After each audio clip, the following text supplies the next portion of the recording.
नमस्कार। आज की इस कक्षा में आप सभी का स्वागत है। आज हम एक नई इकाई स्टार्ट करने वाले हैं जिसका नाम है सांख्यिकी।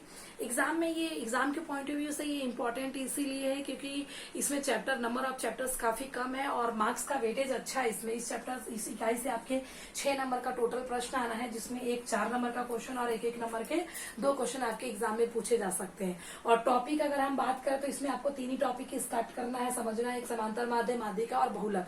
अगर इन 3 टॉपिक को हम अच्छे से समझ लेते हैं, जो कि ज्यादा टफ नहीं है, इजी है, तो अगर इसको हम समझ लेंगे तो हमारा 6 मार्क्स जो है एग्जाम के लिए प्रिपेयर हो जाएगा। अब देखिए, सबसे पहले चलिए सांख्यिकी को थोड़ा सा रिकॉल करते हैं। वैसे 9th क्लास में आप लोगों ने सांख्यिकी पढ़ी हुई है, पर फिर भी हम चीजों को थोड़ा सा रिकॉल कर लेते हैं। सांख्यिकी मतलब क्या है? सांख्यिकी का सीधा सपाट अगर आप मतलब समझना चाहते हो तो आंकड़ों का विश्लेषण। अगर हमारे पास डाटा है, अब वो डाटा किस प्रकार का है, कैसे कलेक्ट किया जाता है, इसका डिटेल में अध्ययन आपने 9th क्लास में किया है। जैसे प्राइमरी डाटा पढ़ा है, सेकेंडरी डाटा पढ़ा है। प्राइमरी डाटा मतलब जैसे हम खुद जाके डाटा कलेक्ट करते हैं तो वो आपका प्राइमरी डाटा हो जाता है। अब किसी का कलेक्ट किया हुआ डाटा है, हम उसको इस्तेमाल में ला रहे हैं तो वो हमारा सेकेंडरी डाटा होता है। तो इस टाइप के मतलब आंकड़ों के प्रकार आपने पढ़े हुए हैं। फिर आंकड़ों का वर्गीकरण आपने पढ़ा है, सतत असतत, इस सारी चीजों को आपने पढ़ा हुआ है। सांख्यिकी में हमको क्या करना है? जो अवेलेबल आंकड़े हैं उसका विश्लेषण करना है, उससे निष्कर्ष निकालने हैं।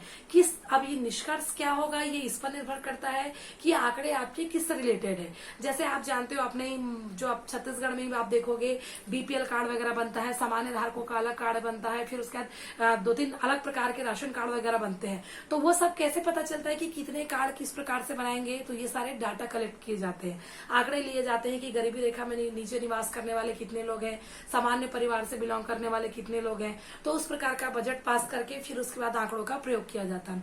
जब कोई स्वास्थ्य योजना बनाई जाती है, किसान से रिलेटेड कोई योजना बनाई जाती है, तो सरकार के पास, क्योंकि जो प्रधानमंत्री है या जो मुख्यमंत्री है वो स्वयं आके यहाँ एक एक चीज चेक नहीं कर सकता, उनके पास क्या जाता है जिससे वो योजना बनाते हैं? वो होते हैं आंकड़े। आंकड़ों के आधार पे ही वो योजना बनाते हैं और कोशिश करते हैं कि सबको सही लाभ मिल सके।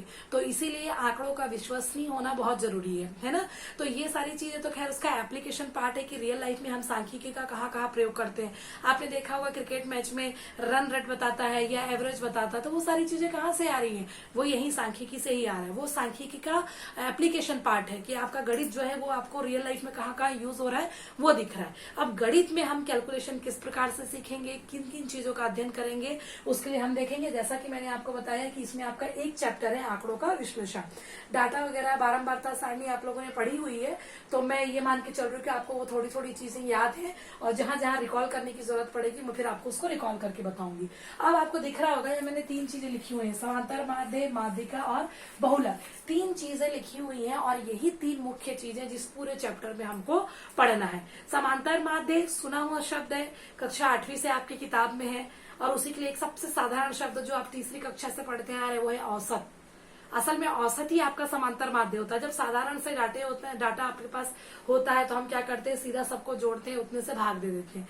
जैसे अपने घर में हम चावल की खपत की औसत मात्रा अगर निकालना चाहे तो घर में जो जितने लोग हैं, कितना हम लगभग बना रहे हैं, उसको जोड़ के उतने दिन से हम भाग कर देते हैं तो हमको औसत पता चल जाता है। दूध अगर आपके घर में आ रहा है, किसी दिन 1 लीटर आ रहा है, किसी दिन आधा लीटर, किसी दिन 2 लीटर, हो सकता है किसी दिन दूध ही नहीं आया। तो अगर आप ये जानना चाह रहे होंगे कि आपके घर में प्रतिदिन कितने औसत दूध की मात्रा खपत हो रही है, तो हम क्या करते हैं? प्रतिदिन आने वाले दूध की मात्रा को आपस में जोड़ते हैं और जितने दिन को हम चेक करना चाहते हैं उतने दिन से भाग देते हैं। जो कि छोटी क्लास में पढ़ा है, शब्द आप इस्तेमाल करते थे औसत, और इसका सूत्र होता था आपका प्रेक्षणों का योग बटे प्रेक्षणों की संख्या, ये औसत होता था। और इसी औसत को जब हमारे पास डाटा बने तो अब एक नए मतलब रूप में या नए शब्द के साथ आप पढ़ेंगे, यही आपका होता है समांतर माध्य। अब वहां पे औसत सिंपल डाटा होता था, ऐड कर लेते थे। अब यहाँ समांतर माध्य बोलने से क्या हो जाएगा कि कई बार आंकड़े बहुत बड़े रूप में रहते हैं, उसमें बारंबारता का प्रयोग किया जाता है, फिर उसमें हम औसत का मान निकालते हैं, तो वही समांतर माध्य। फिर माध्यिका क्या होती होगी?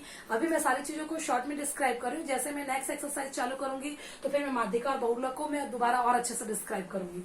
जैसे माध्यिका, माध्यिका क्या होता है? असल में सबसे पहले माध्यिका को समझने पहले एक बार समांतर माध्य में जाते हैं। समांतर माध्य या औसत किसको बताता है कि आपके अलग अलग डाटा रहते हैं, हम क्या करते हैं जो अधिक डाटा कम डाटा है उसके बीच के मान को वो आपका समांतर माध्य बताता है। लेकिन कभी कभी ऐसा होता है कि जो डाटा अवेलेबल है या जो मान हमारे पास है उसमें आपस में काफी बड़ा अंतर होता है। जब ऐसा कुछ अंतर होता है तो डायरेक्ट औसत ना निकाल के हम आंकड़ों को व्यवस्थित करते हैं और उसके बाद उसको हल करते हैं। तो आंकड़ों को व्यवस्थित करके जो औसत निकाला जाता है वो नया टर्म रिप्रेजेंट करता है माध्यिका। और उसके बाद एक टर्म आ रहा है बहुलक। तो बहुलक क्या है? बहुलक का एकदम सिंपल टर्म में अगर आप समझना चाहोगे तो बिल्कुल अगर आप फैशन समझते हो तो आपको बहुलक समझ में आ जाएगा। फैशन का क्या मतलब है? अब जैसे देखिए क्रिकेट के टाइम में धोनी लंबे बाल वाला मतलब स्टाइल आया हुआ था, तो आप लोगों ने देखा होगा कि मैक्सिमम जो बॉयज हैं या कुछ कुछ जो क्रिकेट के फैन है वो ज्यादा एज वाले लोग भी अपने बालों को लंबा करके उस टाइप का स्टाइल कर रहे थे। तो क्या समझ में आ रहा था आपको कि एक फैशन है जो सब में चल रहा है, मतलब ज्यादातर लोग जिस चीज को फॉलो करते हैं, जिस चीज को कॉपी करते हैं वही आपका होता है फैशन।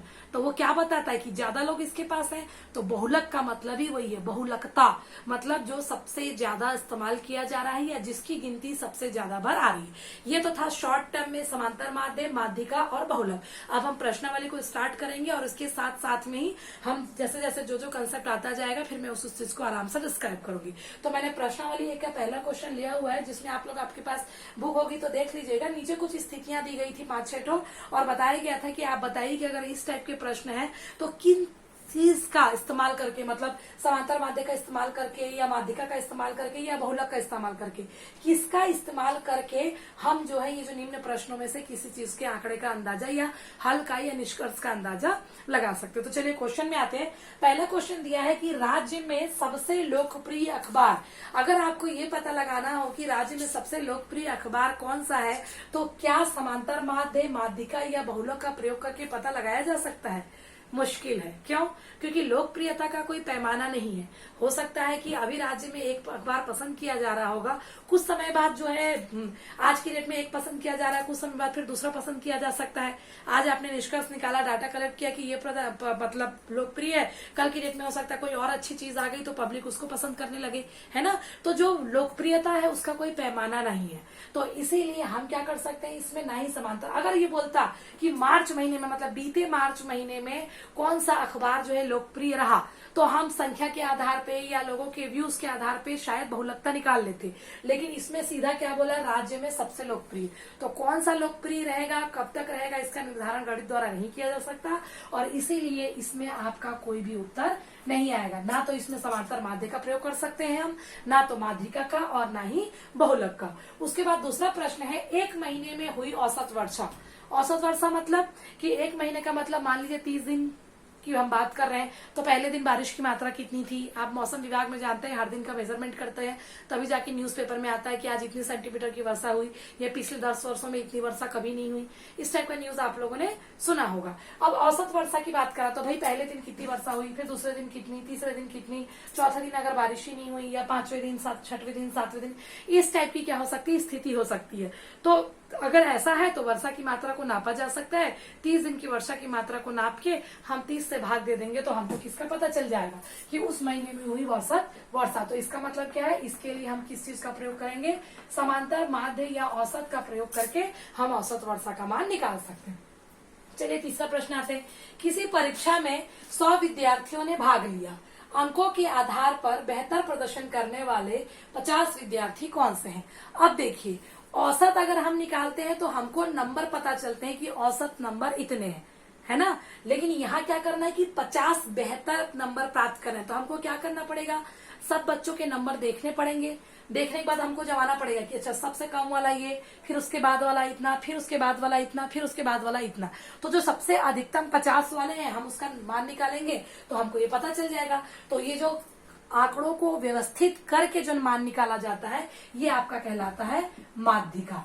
तो इसका आंसर आपका क्या आएगा, माध्यिका। मतलब माध्यिका का प्रयोग करके हम बेहतर प्रदर्शन करने वाले 50 विद्यार्थियों के मान को निकाल सकते हैं अगर आंकड़ा उपलब्ध हो तो। चलिए नेक्स्ट है, कौन से खिलाड़ी ने अंतर्राष्ट्रीय क्रिकेट में अभी तक सबसे अधिक विकेट लिए। अब मैंने अभी बोला कि कौन ज्यादा है कौन सा कम है, कैसे पता चलेगा, फैशन। मतलब कौन ज्यादा चीजों को ज्यादा फॉलो कर रहा है। तो आपको पता है अंतर्राष्ट्रीय क्रिकेट में सबके आपके पास डाटा उपलब्ध रहते हैं, जो भी मतलब मैच वगैरह करवाते हैं उनके पास। तो आप सबका देख लीजिए वही पिछले साल आज तक, मतलब आज अगर मान लीजिए डेट है 14 अगस्त, तो 14 अगस्त 2020 तक में कौन कौन से क्रिकेटर के हाईएस्ट जो है विकेट है, फिर सबसे जो ज्यादा हाईएस्ट होगा वो इसका आंसर होगा। तो सबसे ज्यादा मतलब क्या, बहुलकता। तो इसको पता किससे चलेगा, हमसे बहुलक का अगर हम प्रयोग करें तो हम इसका पता हम लगा सकते हैं। उसके बाद आता है किस महीने में ज्यादा बारिश होती है। अब बताइए, ये तो भविष्यवाणी वाली बात हो गई, गणित से हम पता थोड़ी ना लगा सकते। कभी कभार हम देखते हैं कि 2020 में जो है अगस्त के माह में उतनी ज्यादा बारिश नहीं हो रही है, हो सकता है पिछले साल 2019 से बारिश ज्यादा हुई होगी। 1998 का हमको पता नहीं है अभी, तो हमें क्या करना पड़ेगा, डाटा देखना पड़ेगा। हम सिर्फ अंदाजा लगा सकते हैं, फैक्ट बात नहीं बता सकते। क्यों? क्योंकि बारिश हमारे हाथ की चीज नहीं है।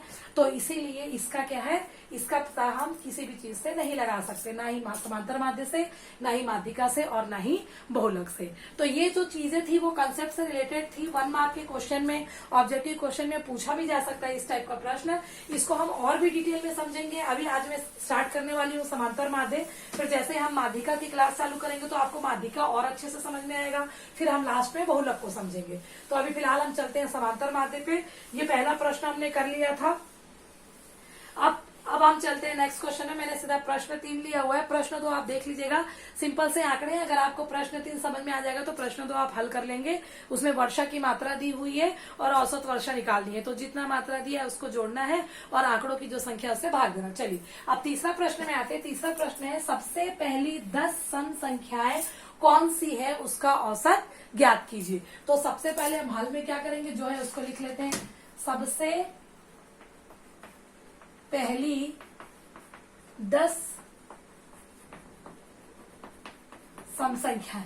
अब सबसे पहले 10 सम संख्याएं क्या है, मैंने देखा है कि ज्यादातर में कुछ बच्चे ऐसे हैं जिनको डाउट होता है कि 0 जो है वो सम संख्या है ना, लेकिन ये पूरी तरह सही नहीं है, क्योंकि 0 का निर्धारण ना ही पूरी तरह से सम संख्या के लिए किया जाता है और ना ही विषम संख्या के लिए। जब ये बोल रहा है कि सबसे पहली 10 सम संख्या, तो हम 0 को शामिल नहीं करेंगे। तो इस चीज का आप ध्यान रखेंगे और इसलिए मैंने इस क्वेश्चन को लिया हुआ है। चलिए, तो सबसे पहले 10 संख्या 0 नहीं लेंगे तो 2, 4, 6, 8, 10, 12, 14, 16, 18, 20। अब गिन के देखिए कितना, 1, 2, 3, 4, 5, 6, 7, 8, 9, 10। बीच का कुछ छूटा तो नहीं है। 16 के पहले 15 आता है वो विषम है, 18 के पहले 17 आता है विषम है, 20 के पहले आपका 19 आता है वो विषम है। तो लाइन से मैंने 10 सम संख्याएं ले ली है। ज्ञात क्या करने बोला, औसत बोला है। औसत की जगह प्रश्न इस प्रकार से भी हो सकता था कि सबसे पहली 10 सम संख्याएं कौन सी है, उनका समांतर माध्य ज्ञात करें। तो दोनों का ही हल एक ही होगा। अब सीधा मैं ले लेती हूँ औसत। अगर समांतर माध्य बोलता है तो मैं लेफ्ट साइड में समांतर माध्य लेती। सूत्र होता है प्रेक्षणों का योग बटे प्रेक्षणों की संख्या। तो प्रेक्षण क्या है आपके, 2, धन 4, धन 6, धन 8, धन 10, धन 12, धन 14, धन 16, धन 18, धन 20, और ये पूरे के बटे में कितने आ गए, 10। ये आपका औसत। अब देखिए इसको जोड़ना है ना। अब आप उसको चाहे एक एक करके जोड़िए, या तो मैंने आप लोग को समांतर माध्य पढ़ाया है और समांतर माध्य पढ़ाते समय समांतर श्रेणी भी पढ़ाई हुई है, और समांतर श्रेणी में मैंने क्या पढ़ाया है, श्रेणी का योग। आप देखिए तो ये सारी श्रेणी समांतर श्रेणी है ना। सब में 2-2 का गैप है, 4 में से 2 गया 2, 6 में से 4 गया 2, 8 में से 6 गया 2। सर्वानुपात पता है मेरे को, तो मेरे पास आपको पता है SN का एक सूत्र था, n/2 a धन n। ये जरूरी नहीं है आप इसी का इस्तेमाल करें, मैं शॉर्ट में हो जाएगा बोल के कर रही हूँ। अगर आपने समांतर श्रेणी को अच्छे से पढ़ा है तो आपको भी आसान जाएगा। टोटल 10 पद है, बटे 2 है, प्रथम पद 2 है, आखिरी पद 20 है। तो कितना आया, 10 बटे 2, इसको जोड़ा तो कितना आया, 22। 2 एकम 2, 2 एकम 2, 10 गुणित 11। तो इसका मतलब क्या है, इनको जोड़ूंगी तो आपका आएगा 110। ये मैंने अपने सुविधा के हिसाब से किया है। अगर आपको ये सूत्र का इस्तेमाल अच्छा ना लगे तो आप लगातार डिजिट को जोड़ सकते हैं, लेकिन ज्यादा अच्छा है कि क्योंकि आपने समांतर श्रेणी पढ़ी है तो आप इसका इस्तेमाल करिए, तो आपका योग का प्रैक्टिस भी हो जाएगा और आप जल्दी से हल भी कर लेंगे। चलिए 110 बटे 10, 0 0 आपस में कट गया, उत्तर कितना आया, औसत 11। तो इसका मतलब क्या है कि प्रथम 10 सम संख्याओं का जो औसत होता है वो कितना होता है, 11 होता है। और या फिर प्रथम 10 सम संख्याओं का समांतर माध्य जो है वो कितना होता है, 11। एग्जाम के पॉइंट ऑफ व्यू से अच्छा क्वेश्चन है, इंपॉर्टेंट है, तो ध्यान रखिएगा। इसको समझ में आ गया होगा आपको। सबसे पहले 10 संख्या बोला था, यहाँ बस आपको ये याद रखना है कि 0 का आप सम नहीं लेंगे क्योंकि 0 का निर्धारण नहीं है। तो 2 से लेके आपने 10 लिया, 10 तक 20 आ गया। सूत्र लगाया प्रेक्षणों का योग बटे प्रेक्षणों की संख्या, मान लिखा, 10 से भाग दिया तो आपको हल करने पे कितना आया, 100, मतलब 110 बटे 10, और हल किया तो कितना आया, 11। तो ये आपका आ गया औसत 11। चलिए नेक्स्ट क्वेश्चन में चलते हैं। उसके बाद है चौथा क्वेश्चन। चौथा क्वेश्चन क्या दिया है, 5 अलग अलग शहरों में चावल के दाम दिया हुआ है। यहाँ शहर के नाम दिया है और यहाँ दाम दिया है। शहर का नाम है A, B, C, D और E। तो ये 5 शहरों की बात की गई है। इसमें क्या किया है, मान आपको लिखना है। तो A शहर में चावल का दाम 25 रुपए किलो है, B शहर में 28 रुपए किलो, C शहर में 30 रुपए किलो, D शहर में 31 रुपए किलो और इसमें 32। चावल का औसत मूल्य आपको ज्ञात करना है। प्रश्नावली 1 का आपका ये चौथा प्रश्न है। तो चलिए भाई, आंकड़ा दिया हुआ है तो सीधा लिख लेते हैं। फिर औसत सूत्र लिख लीजिए, प्रेक्षणों का योग बटे प्रेक्षणों की संख्या। अब प्रेक्षण क्या क्या है आपका, 25, 28, 30, 31 और ये 32। कितने आंकड़े हैं, 1, 2, 3, 4, 5। तो 5 शहर की बात की गई है, तो ये 5। अब जोड़ दीजिए भाई, 2 और 1 3, 3 और 8 11, 11 5 16, 16 का 6 हासिल गया। 1, 3 और 1 4, 4 और 3 7, 7 और 3 10, 10 और 2 12, 12 और 2 14। एक बार और चेक कर लेते हैं जोड़ के, 8 5 13, 13 1 14, 14 और 2 16, 16 का 6 हासिल गया। 1, 3 और 1 4, 4 3 7, 7 3 10, 10 और 2 12, 12 और 2 14, 146 आ रहा है। आप टोटल करके देख लीजिएगा, कुछ मिस्टेक होगा तो बताइएगा। अब हम काट देते हैं, 5 एकम 5, या सॉरी 14 तो 5 दूनी 10 जाएगा, फिर बचा 5 निया 45 और आपका 1 बचेगा तो आएगा 5 दूनी 10। आप देख लीजिएगा, अगर डायरेक्ट काटने में, दशमलव काटने में दिक्कत होता है तो भाग दे के देख लीजिए, आ रहा है कि नहीं आ रहा। 5 दूनी 10, 4 बचा, 6 को उतारा, 5 निया 45, 1 बचा, दशमलव लगाया 0, 5 दूनी 10। तो कितना आया, 29 रुपया 20 पैसे। तो ये आपका आ गया 29.2। तो ये आपका औसत मूल्य, चावल का औसत मूल्य आपका आ गया 29.2। तो ये आपका औसत मूल्य का सिंपल सा क्वेश्चन था कि आपको अगर औसत निकालना तो आप किस प्रकार से निकालते हैं। 5 शहर दिए थे, प्रेक्षणों का योग बटे प्रेक्षणों की संख्या में हमने किया, सबको जोड़ा, जोड़ने के बाद जितने आंकड़े थे उससे हमने भाग दिया तो जो आपका आंसर आया वही उसका औसत है। चलिए एक और क्वेश्चन में लेती हूँ आज, और ये जो एक क्वेश्चन जो मैं ले रही हूँ वो है उदाहरण का क्वेश्चन, लेकिन एग्जाम के पॉइंट ऑफ व्यू से बहुत इंपॉर्टेंट है। क्वेश्चन आप देखेंगे कि नीचे दिए गए प्रेक्षणों का औसत जो है वो 36 है। तो जो दिया है पहले हम उसको लिख लेते हैं। उदाहरण का क्वेश्चन है, ये आपकी किताब में दिया हुआ है लेकिन एग्जाम के हिसाब से बहुत इंपॉर्टेंट है। तो क्या दिया है, पहले से औसत दिया हुआ है, कितना दिया है, 36। अब क्या बोल रहा है, प्रेक्षण दिए हुए हैं। क्या प्रेक्षण दिया हुआ है, लिख लेते हैं। आपका प्रेक्षण है 32, एक सेकंड, अज्ञात है तो प्रेक्षणों का मान, सॉरी 32 नहीं 25 है। प्रेक्षण आपका दिया है 25, 39, 35, F और 46। ये आपको दिख रहा होगा F। इसका मान आपको क्या बोल रहा है कि अज्ञात प्रेक्षण ज्ञात करना है। तो अज्ञात प्रेक्षण कौन सा है, F जो है वो क्या करना है, ज्ञात करना है। तो भाई प्रेक्षण दिया है, औसत दिया है, सूत्र आपके पास है, सीधा लीजिए। औसत बराबर क्या होता है, प्रेक्षणों का योग बटे प्रेक्षणों की संख्या। तो प्रेक्षण जो है उसको लिख लेते हैं, 25, 39, 35, F और ये 46 पूरे के बटे में 1 2 3 4 5, टोटल 5 आंकड़े हैं तो बटे में आ गया 5, और औसत का मान पहले से कितना दिया है, 36। अब देखिए अगले स्टेप में F तो किसी से नहीं जुड़ पाएगा, है ना, लेकिन ये सारे अंक तो आपस में जुड़ सकते हैं। तो पहले हम इनको जोड़ लेते हैं। 5 और 9 14, 14 और 5 19, 19 और 6 25, 25 का 5 हासिल गया 2, 2 और 4 6, 6 और 3 9, 9 और 3 12, 12 और 2 14। एक बार और आप करके देख लीजिएगा, मिस्टेक होगा तो बताएंगे। और एफ को मैंने ये लिख लिया। अब ये 145 और एफ आपस में हल नहीं हो सकते, तो चलिए हम इसका त्रिक गुणा कर देते हैं। तो ये आपका आ गया 36 गुणित 5 बराबर 145 धन एफ। हल कर लीजिए इसको।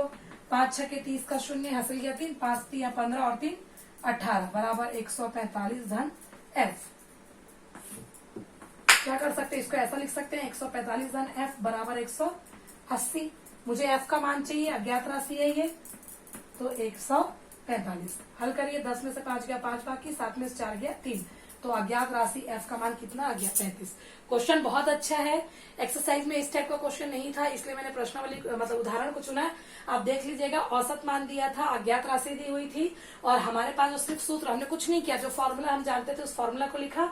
जो जो चीज है, प्रेक्षणों का योग हमने सबको योग में लिख दिया, प्रेक्षणों की संख्या बटे कर दिया, औसत मान दिया हुआ था, अंक आपस में जुड़ सकते थे, मैंने जोड़ दिया, अज्ञात राशि को मैंने ऐसे ही लिख दिया। अब आगे हल नहीं हो रहा था तो मैंने सीधा त्रिक गुणा किया, त्रिक गुणा किया तो इतना आया, और मेरे को एफ का मान चाहिए था, इसलिए मैंने 145 को उधर पक्षांतर किया तो 35 आपका आ गया। परीक्षा में इस एफ की जगह आपके पास कोई एक्स पी क्यू कुछ भी दे सकता है और हल करने के लिए बोल सकता है। तो आप देखिएगा, क्वेश्चन बहुत अच्छा है, कर लीजिएगा। इसके बाद जो क्वेश्चन आपका है, छठवां क्वेश्चन है। पांचवा क्वेश्चन में आपका डाटा दिया हुआ है और 3 चीज निकालने के लिए बोला है, समांतर माध्य, माध्यिका और बहुलक। तो क्योंकि अभी हमने समांतर माध्य स्टार्ट किया है, माध्यिका अभी मैंने स्टार्ट नहीं किया है, तो आप उस क्वेश्चन को होल्ड पे रखिए। आप चाहें तो डाटा को जोड़कर आंकड़ों की संख्या से भाग देके समांतर माध्य निकल जाएगा।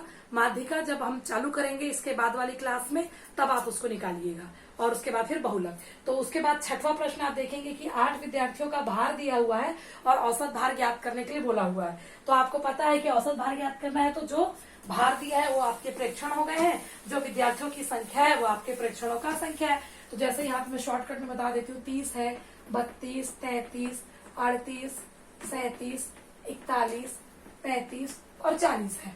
अब आपको क्या बोल रहा है कि औसत निकालना है, तो आप डायरेक्ट क्या कर सकते हैं, सबको जोड़ दीजिए, और जितने भी आंकड़े 1 2 3 4 5 6 7 8 और 8 से भाग दे दीजिए। भाग देंगे तो आपके पास क्या निकल जाएगा, औसत। तो छठा क्वेश्चन भी उसको आप सॉल्व कर लेंगे। लगभग 5वें क्वेश्चन को अगर छोड़ दिया जाए तो सारे क्वेश्चन आपसे हल हो जाएंगे। 2-4 क्वेश्चन मैंने आपको बता ही दिए हैं, तो बाकी क्वेश्चन भी हल करिए। फिर नेक्स्ट क्लास में हम माध्यिका के कंसेप्ट और उससे रिलेटेड क्वेश्चन के साथ मिलेंगे। आज की क्लास होप्सो आपको समझ में आई होगी। चलिए आगे की क्वेश्चन बनाइए। अगर समांतर माध्य से रिलेटेड कोई नया क्वेश्चन आपके पास आता है तो आप बिल्कुल मेरे पास फॉरवर्ड कीजिए, मैं उस क्वेश्चन को आपको एक्सप्लेन करके बताऊंगी। Thank you.